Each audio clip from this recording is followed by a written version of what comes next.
Every morning, millions of people squeeze smooth, mint-flavored gel onto a toothbrush without a second thought. But for the vast majority of human history, achieving a clean mouth was a violent physical ordeal. Instead of fluoride and soothing mint, our ancestors scraped their teeth with burnt eggshells, crushed animal bones, and raw charcoal. And in certain parts of the ancient world, they rinsed with something even harder to stomach: human urine. To understand how we arrived at the painless tube sitting on your bathroom sink, we have to look at the agonizing, destructive methods ancient humans used to save their smiles. More than 5,000 years ago in ancient Egypt, a pristine mouth was a heavy status symbol, signaling both deep wealth and physical health. Yet, despite their immense resources, even the pharaohs were battling a hidden environmental threat that was actively tearing their teeth apart. The culprit was the kingdom's primary method for processing food, these massive stone mills used to grind their grain. As the heavy stones turned against each other, they flaked off microscopic shards of rock and sand that mixed directly into the flour, baking right into their daily bread. With every single bite they took, that trapped grit violently ground down their teeth, acting like coarse sandpaper against the enamel. To fight back against this rapid decay, the Egyptians engineered humanity's first known toothpaste, a powdered mixture of rock salt, dried mint, pepper, and dried iris flowers. Rubbing this raw spice mixture directly onto the gums was incredibly painful, but it stood as the first calculated defense against an environment that was slowly chewing them apart. Centuries later, the rising Greek and Roman empires inherited this daily brushing habit. But rather than refining the rough powder into a gentler paste, these advanced civilizations made the cleaning process exponentially more violent. They packed their oral mixtures with heavily abrasive elements, grinding down animal horns, crushing oyster shells, and burning bones into ash to form a harsh, gritty dust. This cross-section shows the effect. Intense friction from these fragments effectively scraped dark stains off the tooth, but continuous scraping permanently stripped away the protective enamel, leaving the interior vulnerable to rot. In their aggressive pursuit of a bright, flawless smile, Roman citizens were literally scraping away the structural integrity of their own mouths. This obsessive vanity culminated in one of the strangest hygiene practices of the ancient world, washing their mouths out with urine to whiten their teeth. As stomach-turning as it sounds to a modern ear, the Romans had actually stumbled backward into a highly effective chemical reaction. The active ingredient doing the heavy lifting was natural ammonia. Ammonia acts as a powerful liquid cleaning agent that chemically bleaches out deep stains, achieving a white finish without the brutal physical scraping of the oyster shell powders. The results were so dramatic that wealthy Romans began importing foreign urine in large ceramic amphoras, convinced specific areas produced stronger bleaching power. Their approach was driven entirely by visual vanity, blindly weaponizing raw chemical compounds centuries before the formal science of chemistry even existed. But this era of brutal abrasives and accidental chemistry could not last forever. As the Roman Empire fell into a slow, irreversible decline, the trade routes collapsed, and their elaborate, heavily documented dental recipes vanished with them. The loss of that institutional knowledge plunged humanity backward, wiping out generations of painful, bloody progress in oral care. This collapse triggered a literal dark age of oral hygiene, a period of widespread decay that we will examine in Part 2. So the next time you uncap that safe, painless tube of modern toothpaste, recognize that you are holding the final result of 5,000 years of violent, desperate trial and error. Which leaves a lingering question: which of our perfectly normal daily hygiene habits today will completely horrify people living 5,000 years from now? During the 16th century, a coveted luxury item triggered an agonizing medical crisis across Europe. For most people, the only relief from this widespread epidemic came at the end of these rusted metal tools. Following the collapse of the Roman Empire, much of the knowledge regarding hygiene and self-care slowly disappeared. As cities declined, the sophisticated dental practices of the past were forgotten, leaving the population without a basic line of defense. People were forced to clean their teeth with whatever raw materials they could find. They rubbed their gums with wood ash, coarse salt, charcoal, or even just a rough cloth. These harsh materials could scrape away surface dirt, but they offered no biological protection against decay. Beneath the surface, the teeth remained vulnerable to a new threat. That threat arrived as European trade routes expanded, bringing with them a dangerous new commodity: sugar. At first, sugar was an expensive status symbol reserved for the wealthy. But as trade grew, sweet foods became a regular part of life for more of the population. This shift in diet provided a massive amount of fuel for the bacteria naturally found in the human mouth. These microbes began consuming the new sugar particles at an accelerated rate. This metabolic process produces a highly corrosive, invisible acid that sits directly on the tooth's surface. Because people lacked effective ways to neutralize it, this acid spent years slowly dissolving the protective enamel, eventually boring deep, painful cavities into the teeth.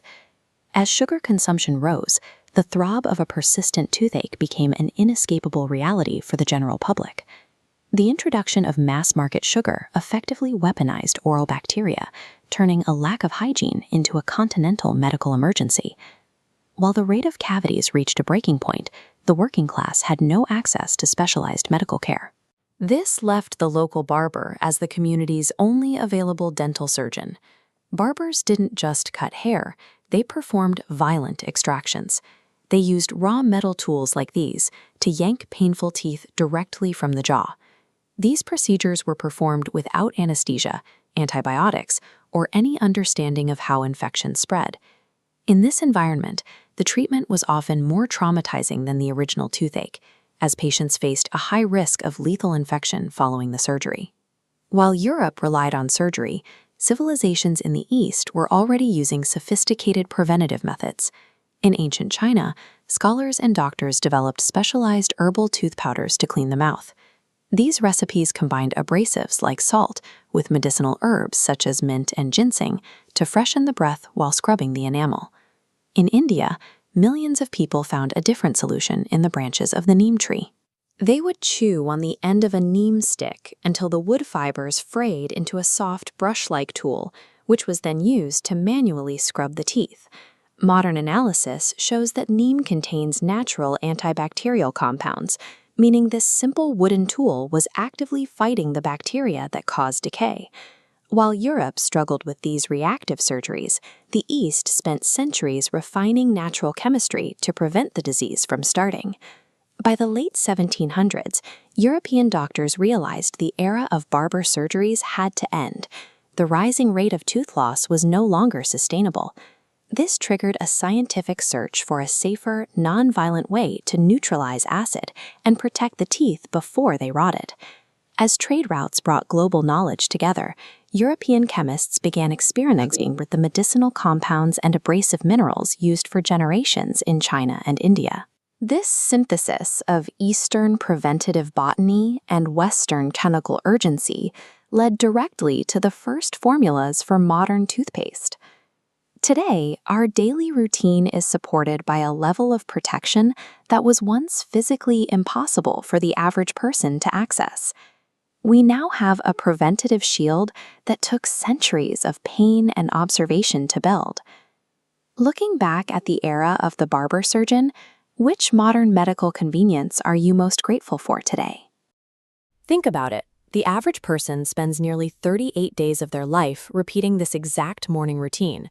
We rarely question the safety of the habit, yet the tube rests on top of a 5,000-year survival epic. For centuries, cleaning teeth required scrubbing with crushed bones, wood ash, or charcoal. In many cultures, the process was even finished with a rinse of human urine. The modern plastic tube acts as a mask, hiding a bizarre and dangerous evolutionary timeline of human hygiene that we have largely forgotten. In the early 1800s, factories and scientific research were expanding rapidly, but these advancements were slow to reach the bathroom sink. Europe's first commercial cleaning pastes relied on highly abrasive mixtures of chalk, soap, and powdered minerals. Because plastic packaging did not exist, companies sold these formulas in small, wide-mouthed jars made of ceramic or glass. This created a fatal flaw in hygiene. Families would take their own unwashed brushes and dip them directly into the same communal jar. While 19th century paste was a chemical improvement over ancient bone dust, the delivery method was a disaster. The shared jar served as a daily vector for spreading disease throughout the household. By 1892, an American dentist named Dr. Washington Sheffield was searching for a way to break the cycle of the shared jar. He found his solution in the art world. Parisian painters had recently begun using a new type of collapsible packaging for their oil paints. Sheffield adapted this design, placing his toothpaste formula inside a collapsible metal tube. The invention was cleaner, easier to carry, and removed the necessity of the communal family jar.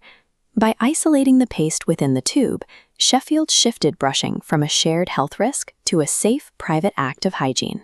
During the early 1900s, the mechanical delivery problem was solved, but the paste itself still struggled to prevent widespread enamel decay. This changed when researchers discovered that fluoride could physically strengthen tooth enamel.